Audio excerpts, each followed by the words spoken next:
The last thing I expected at my college friend's engagement party was to see my entire marriage collapse in less than 10 seconds.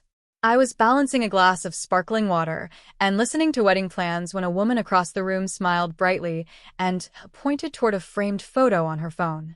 "That's my fiancé," she said proudly. Everyone leaned in to admire the picture. I did too. Then, my heart stopped. The man smiling beside her wasn't a stranger. He wasn't someone who merely looked familiar. He was my husband, the husband who claimed he was away on business.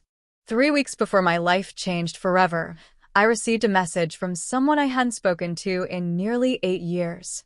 It was from Melissa, one of my closest friends in college. At first, I almost ignored it. Life had become busy. Between work, family responsibilities, and the routines that quietly fill adult life, friendships sometimes drift into holiday messages and occasional social media likes. But curiosity got the better of me. "Emily, I'm finally engaged. We're having a small celebration next Saturday. I'd love for you to come." I smiled as I read it. Melissa had always dreamed about finding the perfect partner. Back in college, she used to spend hours describing the kind of man she hoped to marry someday. I immediately showed the message to my husband, Daniel. He was sitting at the kitchen island answering emails on his laptop. "Melissa is engaged," I said. "She wants me to come to her engagement party." Daniel looked up and smiled. "That's great. You should go." "What about you?" His expression shifted slightly. "I can't. Remember the conference I told you about? Chicago. 3 days." Right. The conference. He had mentioned it several times during the previous month. Something about an important client presentation. I felt a small disappointment. We used to attend events together whenever possible. Lately, though, work seemed to consume more of his time. Late meetings, unexpected travel, phone calls that always seemed to happen in another room. Nothing dramatic, nothing suspicious, just small changes that I kept explaining away. After 12 years of marriage, trust becomes automatic. You stop looking for reasons to doubt. "Well," I said, forcing a smile, "I'll represent both of us." Daniel laughed. "Exactly." The following Saturday, I drove to the restaurant where Melissa was hosting the celebration. The venue overlooked the river, with floor-to-ceiling windows glowing in the evening sunlight. As I stepped inside, I spotted familiar faces from years ago. People were laughing, hugging, sharing stories. For the first time in months, I felt genuinely relaxed. I had no idea that within the next hour, I would see something that would make me question every part of my marriage. The first 30 minutes of the party felt completely normal. Melissa introduced me to a few people I hadn't seen since college, and before long, we were all sitting around a large table near the windows overlooking the river. The atmosphere was warm and cheerful. Champagne glasses clinked. Music played softly in the background. Everyone wanted to hear the story of how Melissa had gotten engaged. "You have to tell us everything," one woman laughed. Melissa grinned. "Trust me, I've told it 100 times already." "Tell it again." The entire table joined in. Melissa rolled her eyes playfully before pulling out her phone. Fine. But only because I'm still excited. Everyone leaned closer. She began describing the proposal, the weekend trip, the surprise dinner, the ring, the speech, the tears. She looked happier than I had ever seen her. As she talked, she scrolled through photos on her phone.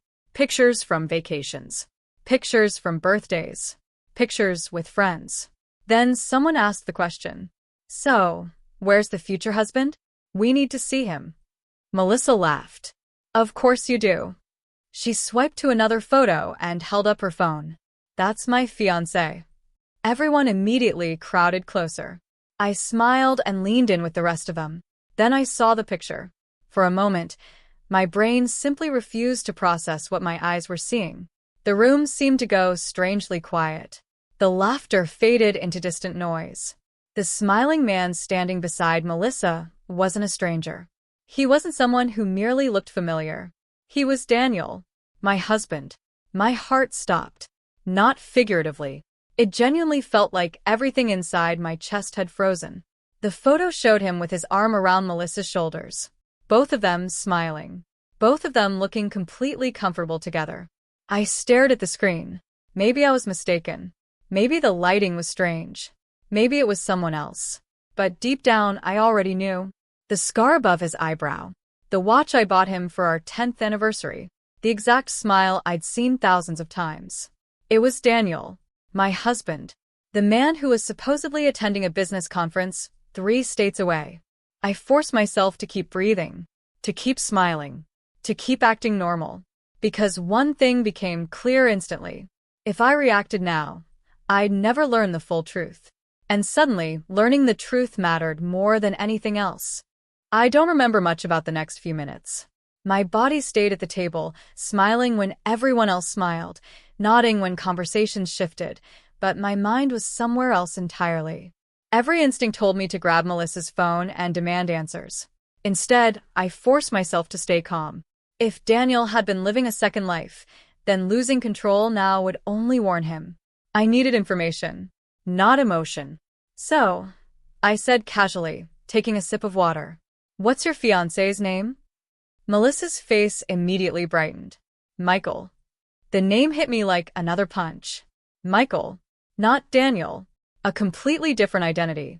How long have you two been together? I asked. Almost 2 years. 2 years. I nearly lost my grip on the glass.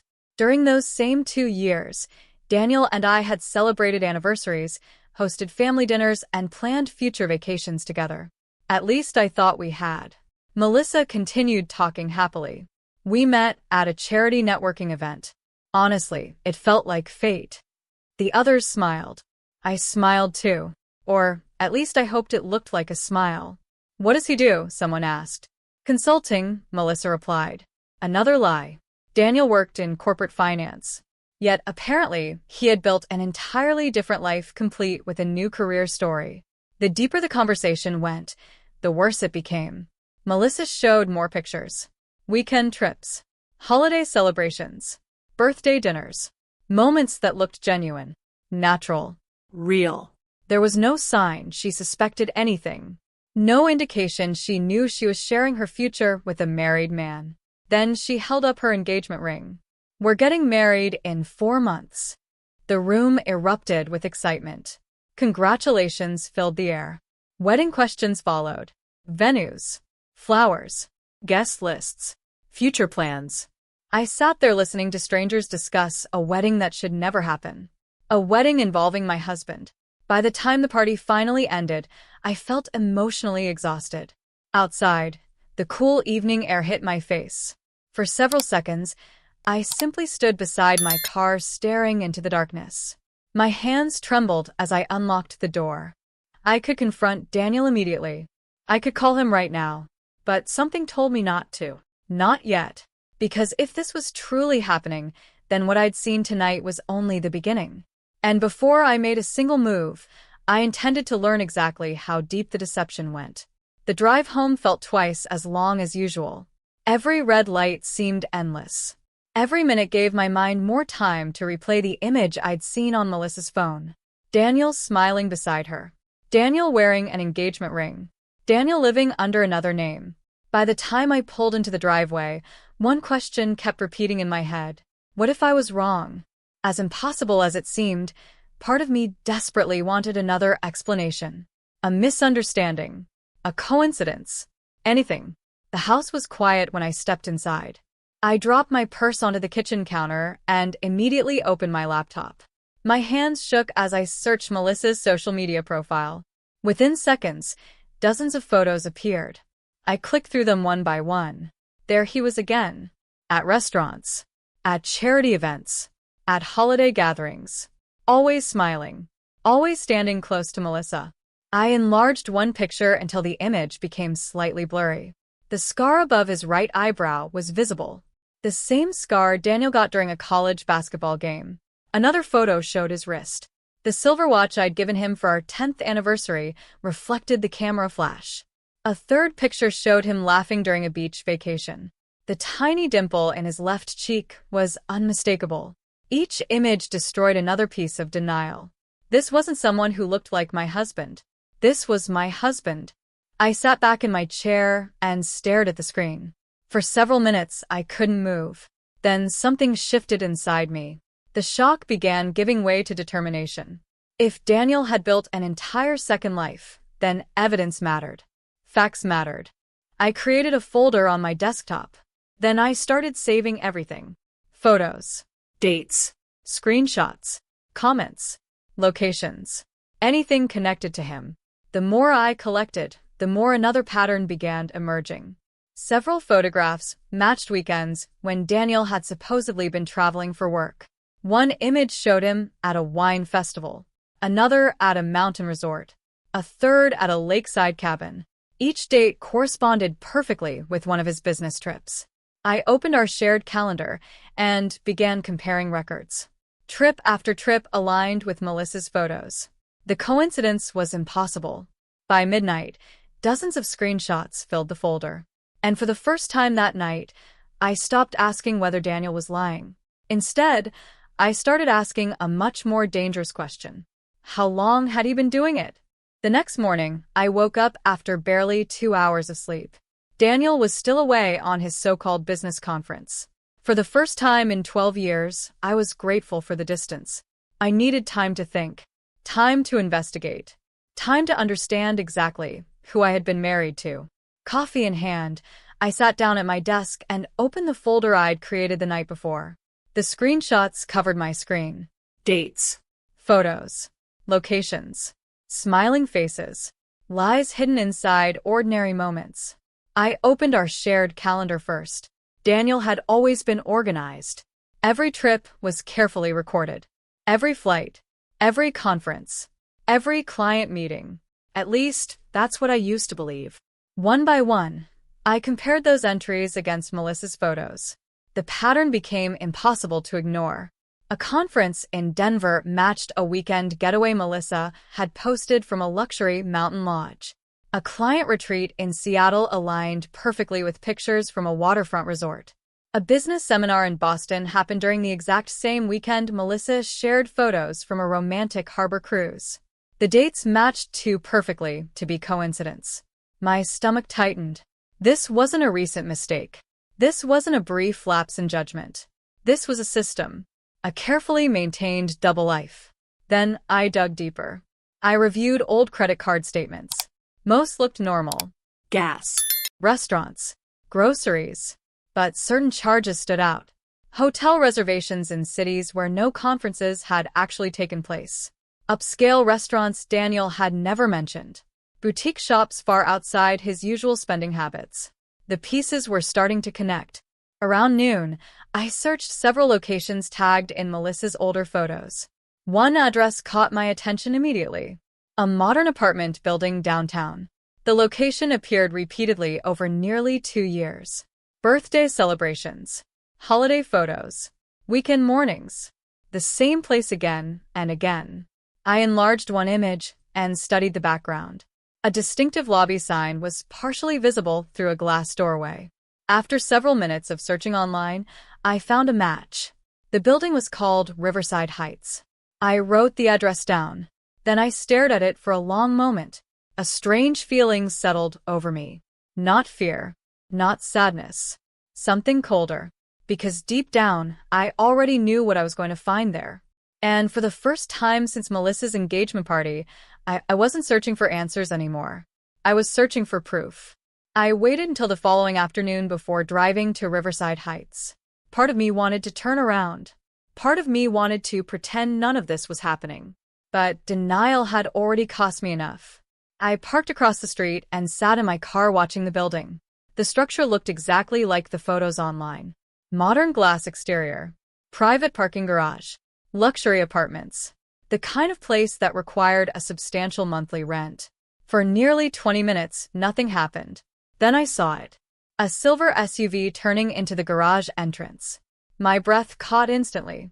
It was Daniel's vehicle. The same vehicle currently supposed to be parked outside a conference hotel several states away. I watched it disappear into the garage. Every remaining doubt vanished. I waited another 10 minutes before entering the building. The lobby was elegant and quiet. A wall of mailboxes stood beside a reception desk. Fresh flowers decorated a marble table near the elevators. Everything looked polished, expensive, Permanent. not temporary. I walked slowly through the lobby, pretending to check my phone. Then I noticed something. A delivery shelf near the front desk. Several packages had apartment numbers attached. One package displayed a familiar name. Michael Carter. The name Melissa knew. The fake identity. Below it was an apartment number. Unit 1807. My heart pounded. I rode the elevator to the 18th floor. The hallway was silent. When I reached apartment 1807, I stopped. For several seconds, I simply stared at the door. Then I noticed a decorative welcome sign. Nothing unusual, except for the initials. M and M. Melissa and Michael. The future couple. The happy pair. The lie. My hands trembled as I quietly photographed everything. The door. The apartment number. The welcome sign. Then something else caught my eye. A framed photo visible through a narrow gap beside the window curtain. I zoomed in with my phone camera. The image wasn't perfect, but it was clear enough. Melissa stood smiling beside Daniel. Both of them dressed for what looked like a holiday celebration. Both of them completely comfortable, completely happy. I lowered the phone and felt a wave of sadness wash over me. Not because I had discovered something new, but because I finally understood the truth. This wasn't an affair built on secrecy and impulse. This was another life, a carefully constructed future. And judging by everything I was seeing, Daniel had been preparing for that future for a very long time. Far longer than I ever imagined. For 2 days, I did nothing. At least, that's what it looked like from the outside. I went to work, answered emails, made dinner, took phone calls from Daniel, who was still pretending to be at conferences and client meetings. Meanwhile, I was thinking, planning, trying to decide what came next. One fact had become impossible to ignore. Melissa wasn't my enemy. Everything I had discovered pointed to the same conclusion. She had no idea. She wasn't helping Daniel deceive me. She was being deceived too. That realization changed everything. On Wednesday afternoon, I sent her a message. Nothing unusual. Just a friendly note thanking her for inviting me to the engagement celebration. She responded almost immediately. We exchanged a few messages, then another few the next day. By the weekend, she suggested coffee. I agreed. We met at a small cafe near the river. Sunlight streamed through the windows as Melissa waved me toward a table. "I'm so glad you came," she said. "It was nice reconnecting." "Me too."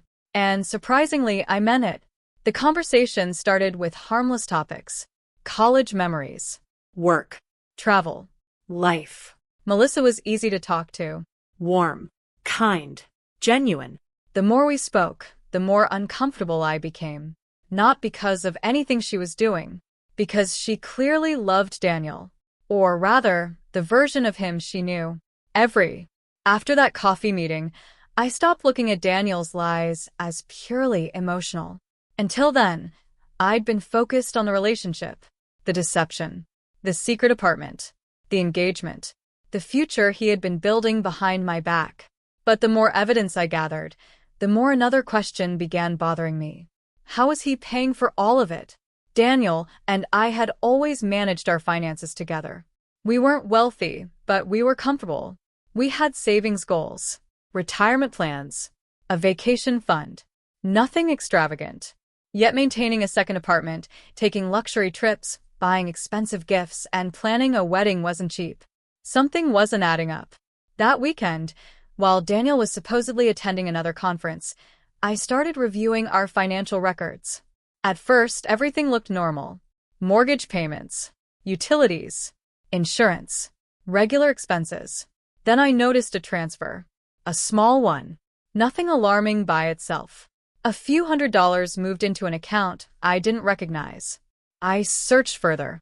There was another transfer. Then another. Then dozens more. The amounts varied. Some were small. Others were surprisingly large. Together, they represented a significant amount of money over nearly 2 years. My stomach tightened. I spent hours tracing transactions. Eventually, a pattern emerged. Funds had been quietly redirected into a separate account opened solely in Daniel's name, an account he had never mentioned. The deeper I dug, the worse it became. Hotel reservations, furniture purchases, travel expenses, restaurant charges. Many match locations connected to Melissa's photos. The evidence was undeniable. Daniel hadn't just hidden a relationship. He had hidden an entire financial life. I sat back in my chair and stared at the spreadsheets covering my screen. The betrayal suddenly felt larger, colder, more calculated. This wasn't someone who had made a reckless mistake. This was someone who had carefully planned every detail, every lie, every transaction, every excuse. The realization was difficult to accept. For years, I had trusted him completely. Now I wasn't sure I knew him at all. That afternoon, I called a family law office recommended by a colleague. The receptionist scheduled a consultation for Tuesday morning. When I hung up, I felt strangely calm. Not because things were improving. They weren't. But because for the first time since the engagement party, I wasn't reacting emotionally. I was preparing. And if Daniel had spent years building a secret future, then I intended to make sure I understood every piece of it before making my next move. Tuesday morning arrived faster than expected. I barely slept the night before. Not because I was afraid. Because every time I closed my eyes, I saw the same image. Melissa smiling beside Daniel. Trust standing next to betrayal. Hope standing next to a lie. At 9 o'clock, I walked into the office of Rebecca Lawson, a family law attorney with nearly 20 years of experience. Her office overlooked downtown. Clean. Professional. Calm. Exactly what I needed. Rebecca listened carefully as I explained everything. The engagement party, the photographs, the apartment, the hidden bank account, the evidence folder I'd spent days building. She interrupted only occasionally to ask questions. By the time I finished, nearly an hour had passed. Rebecca folded her hands on the desk. You've done something very important. What? You didn't confront him. I blinked. Most people would have expected a different response. You seem surprised. I thought you'd tell me to confront him immediately. Rebecca shook her head. Confrontation feels satisfying. Preparation is usually more valuable. For the first time in days, I felt someone truly understood the situation. She reviewed several of the documents I had brought. Bank records, transaction histories, photos, travel dates. Her expression became increasingly serious. You need to protect yourself financially before he realizes what you know. That sentence stayed with me. Before he realizes what you know. Rebecca explained the steps carefully. Secure important records. Make copies of financial documents. Document assets. Create a complete timeline. Preserve evidence. Avoid emotional arguments. Most importantly, remain calm. The advice wasn't dramatic. It was practical, strategic, exactly what I needed. When the meeting ended, Rebecca handed me a checklist. This isn't about revenge, she said. It's about protecting your future. Outside, the city felt strangely different. Not brighter, not easier, but clearer. For the first time since Melissa's party, I had a direction. Over the next several days, I followed Rebecca's advice carefully. I organized documents, created backups, recorded dates, built a detailed timeline of everything I discovered. Meanwhile, Daniel remained completely unaware. He called every evening, texted throughout the day, talked about future plans, weekend trips, home projects, holiday ideas. Listening to him had become surreal. The lies flowed effortlessly, as if deception had become second nature. By Sunday night, my evidence file was organized perfectly. And for the first time, I realized something important. I no longer feared learning the truth. What scared me now was how much truth was still left to uncover. By the following week, Daniel was home again. If he suspected anything had changed, he never showed it. Every morning looked normal. We drank coffee together, talked about work, discussed groceries, bills, and weekend plans. From the outside, we appeared to be the same couple we'd always been. But now I noticed everything. Every pause, every excuse, every carefully chosen word. One evening, We sat on the back patio, watching the sunset. Daniel scrolled through his phone while casually mentioning another upcoming business trip. Looks like I'll be in Nashville next month for 3 days. I nodded. Nashville? Yeah. Important client meetings. His answer came instantly. Too instantly. As though he'd rehearsed it. A year earlier, I never would have questioned him. Now I wonder how many times I'd heard similar stories. How many cities? How many conferences? How many fabricated schedules? I smiled and changed the subject. Inside, I was documenting everything. The next few days followed the same pattern. Daniel remained relaxed, confident, completely unaware that his secret life was already unraveling. Meanwhile, I continued building my timeline.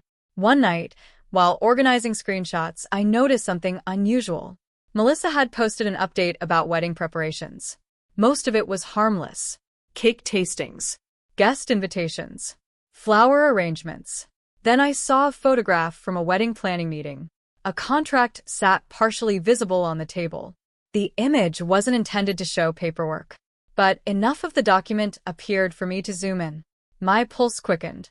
The name of the venue was clearly visible. Riverside Grand Ballroom. I immediately searched the location online. Elegant.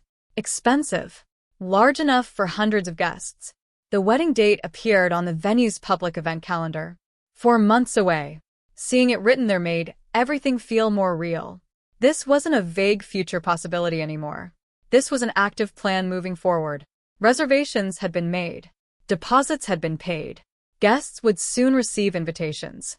Daniel wasn't thinking about whether to continue the deception. He was preparing to complete it. That realization settled heavily over me. For days, I'd been gathering evidence, learning facts, building a strategy. But now a deadline existed. The wedding was approaching. The lies were accelerating. And for the first time, I understood that whatever happened next couldn't wait forever. Because somewhere between planning a marriage and maintaining another one, Daniel had run out of time. And he didn't even know it yet. For nearly 2 weeks, I debated whether to tell Melissa. Every time I looked at the evidence folder, I knew she deserved the truth. Every time I imagined the conversation, I wanted to postpone it. There was no version of this that wouldn't hurt her. But allowing her to walk into a marriage built on lies would be worse. On Thursday afternoon, I sent her a message. Would you have time to meet tomorrow? There's something important I'd like to discuss. Her response came a few minutes later. Of course. Everything okay? I stared at the screen before replying. Not really. We agreed to meet at a quiet cafe near the river. The same place where we'd had coffee a few weeks earlier. Only this time, I wasn't there to reconnect with an old friend. I was there to change her life. When Melissa arrived, she immediately sensed something was wrong. You look nervous, she said as she sat down. I am. The smile slowly faded from her face. For a moment, neither of us spoke. Then I opened my bag and placed a folder on the table. Melissa glanced at it. What is this? I took a deep breath. The hardest conversation I've ever had. Confusion crossed her face. I slid the first photograph toward her. A picture of Daniel and me at our anniversary dinner. She looked at it briefly, then looked again. Her expression froze. The color drained from her face. No. I said nothing. She picked up another photograph. Then another. Then another. Pictures from family vacations, holiday gatherings, birthday celebrations. 12 years of marriage captured in photographs. No, she whispered again. Her voice sounded smaller this time. More fragile. I carefully showed her the marriage certificate, shared financial records, the apartment photos, the timeline, every document I had spent weeks organizing. Melissa sat completely still. Tears formed in her eyes. I don't understand. Neither did I. Not completely. But the evidence left no room for doubt. The man she knew as Michael was Daniel, my husband. The silence between us felt endless. Finally, Melissa wiped her eyes and looked directly at me. Not with anger, not with blame, with heartbreak. Then she asked the question neither of us ever imagined asking. What do we do now?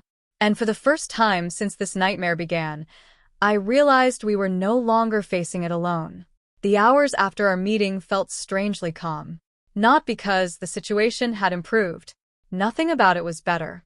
But for the first time since the engagement party, the truth was no longer trapped inside my head. Melissa knew. And despite the shock, she handled it with remarkable strength. Over the next several days, we spoke frequently. Sometimes by phone. Sometimes through messages. Occasionally in person. Each conversation focused on facts rather than emotions. Evidence. Dates. Documents. Timelines. The more Melissa reviewed everything, the clearer the reality became. There was no misunderstanding. No reasonable explanation. No hidden context capable of changing what had happened. Daniel had been living two separate lives. One with me. One with her. And both of us had been told completely different stories. Meanwhile, Daniel remained unaware. At home, he continued acting exactly as he always had.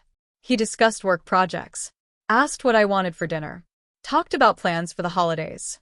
Sometimes I caught myself staring at him across the room, wondering how someone could maintain such a complicated deception for so long. The answer never came. On Rebecca's advice, I finalized every remaining financial safeguard. Important documents were secured. Copies were stored safely. Account records were preserved. Everything was organized and protected. Melissa did something similar.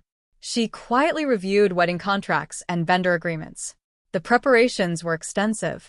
Venue deposits, catering arrangements, guest lists, photography packages. Months of planning. Months of trust. Built on a foundation that never existed. Despite everything, neither of us contacted Daniel. Not yet. Patience mattered now.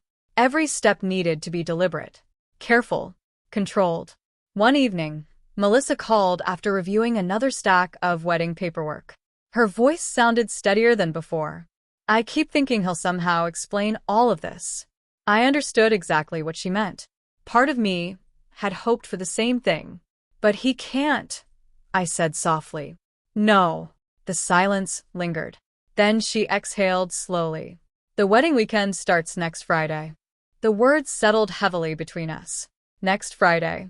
After weeks of investigation, preparation, and painful discoveries, the moment was finally approaching. Daniel still believed his secret remained hidden. He still believed two separate futures were moving exactly according to plan. What he didn't know was that both women standing inside those futures already knew the truth. And by the time wedding weekend arrived, everything he had built on deception was about to face reality. Wedding weekend arrived with bright skies and perfect weather. The kind of weather people hope for when they imagine one of the happiest days of their lives. By Friday afternoon, guests were already arriving at the Riverside Grand Ballroom. Cars filled the parking lot. Luggage rolled across polished floors. Friends and relatives greeted one another with smiles and excitement. Everything looked exactly as it should, which somehow made the truth feel even heavier. Melissa and I had spoken briefly that morning. Neither of us needed a long conversation. The plan was already set. The evidence was organized. The decisions had been made. Now all that remained was following through. That evening, a welcome reception was held in one of the ballroom's private event spaces. Soft music played through hidden speakers. Servers moved through the crowd carrying trays of appetizers. Laughter echoed from every corner of the room. I arrived quietly and stayed near the back. Most guests assumed I was simply an old friend of the bride. No one knew otherwise.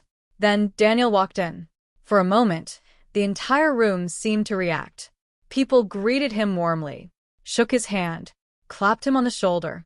The future groom. The man of the weekend. Daniel smiled easily as he moved through the crowd. Confident, relaxed, completely comfortable. Watching him felt surreal. He looked exactly like the husband I'd known for 12 years. Yet somehow he felt like a stranger. Several times our eyes nearly met. Each time I looked away. The last thing we needed was for him to sense something was wrong. Across the room, Melissa was speaking with family members. She looked calm, far calmer than I would have expected. Only someone who knew the truth would have noticed the effort behind that composure. As the evening continued, I noticed something interesting. Daniel's confidence wasn't quite as effortless as before. Small changes began appearing. A distracted glance, a longer pause during conversations, an occasional look around the room, almost as if some instinct was warning him, almost as if part of him sensed the ground beneath his carefully constructed life was beginning to shift. Near the end of the reception, his eyes finally landed on me. For several seconds, he simply stared. Confusion flickered across his face, then concern. And in that moment, I knew something had changed. For the first time, Daniel realized something wasn't right. The next morning, guests gathered inside the ballroom for a wedding brunch. Sunlight streamed through the tall windows. Conversations filled the room. Everything appeared normal. But beneath the surface, nothing was normal anymore. Daniel arrived wearing a confident smile. He greeted relatives, thanked friends for traveling, played the role everyone expected him to play. Yet I noticed the occasional glance in my direction. The uncertainty from the night before hadn't disappeared. It had grown. Melissa arrived a few minutes later. Calm, composed, Focused. Anyone watching would have assumed she was simply a bride preparing for her wedding day. Only a handful of people knew otherwise. At noon, Melissa stepped onto the small stage near the center of the room. She tapped a glass gently. The room quieted. Daniel smiled and moved closer to her, expecting a speech, expecting gratitude, expecting celebration. Instead, Melissa looked directly at him. "We need to talk about honesty," she said. The room became silent. Daniel's smile faded slightly. Melissa continued, "Because a marriage cannot begin with deception." A few confused looks appeared among the guests. Daniel shifted uncomfortably. Then Melissa reached for a folder resting on the podium. The same folder we had spent weeks preparing. Photographs, documents, timelines, evidence. She didn't raise her voice. She didn't create a scene. She simply presented the truth, one fact at a time. The engagement photos, my wedding photos, the shared dates, the apartment, the financial records. Every piece fit together perfectly. The room watched in stunned silence. Daniel attempted to interrupt several times. "There has to be some misunderstanding. There are explanations. This isn't what it looks like." But every explanation collapsed against the evidence. Every excuse created another contradiction. Every denial revealed another lie. For years, he had successfully managed two separate lives. Now both lives stood in the same room, and neither one could be hidden anymore. The confidence he had carried all weekend disappeared completely. The carefully constructed stories unraveled one by one. Guests exchanged shocked glances. Family members sat speechless. Friends struggled to process what they were hearing. Through it all, Melissa remained calm. I remained calm.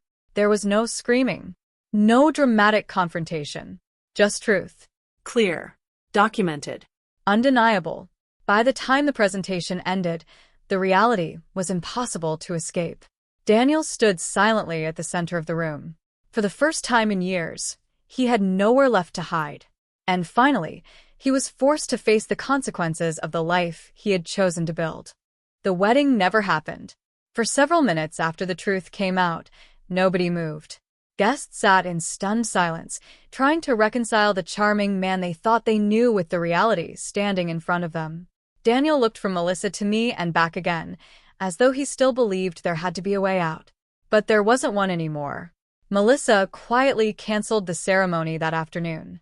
Vendors were notified, reservations were withdrawn, and guests gradually left the venue. Some offered support. Others offered apologies. Many simply shook their heads and walked away. Nobody celebrated what had happened. There was nothing joyful about broken trust. But there was relief in finally seeing the truth. Daniel tried contacting both of us repeatedly. Calls, messages, emails, long explanations that somehow never explained anything. He said he had made mistakes. He said things had become complicated. He said he never intended for anyone to get hurt. The problem was that every choice he made had required another choice to support it. The lies weren't accidents. They were decisions, repeated over and over again. A few weeks later, Melissa and I met for lunch. The conversation was different from our earlier meetings. The shock had faded. The sadness remained, but it was quieter now, more manageable. We talked about rebuilding routines, leaning on friends, and learning how to trust our own judgment again. Neither of us pretended healing would be quick.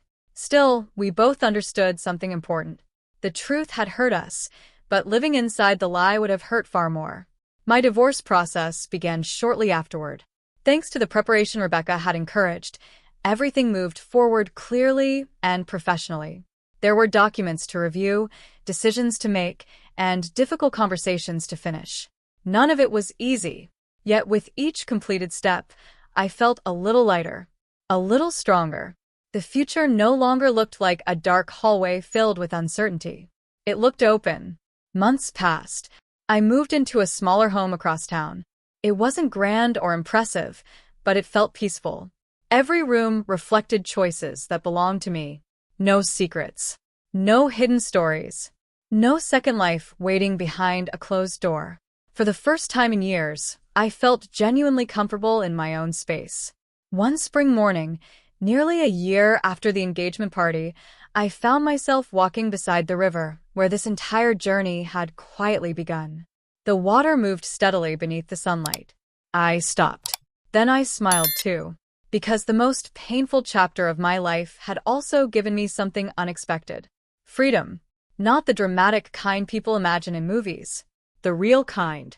The kind that comes from no longer carrying someone else's deception.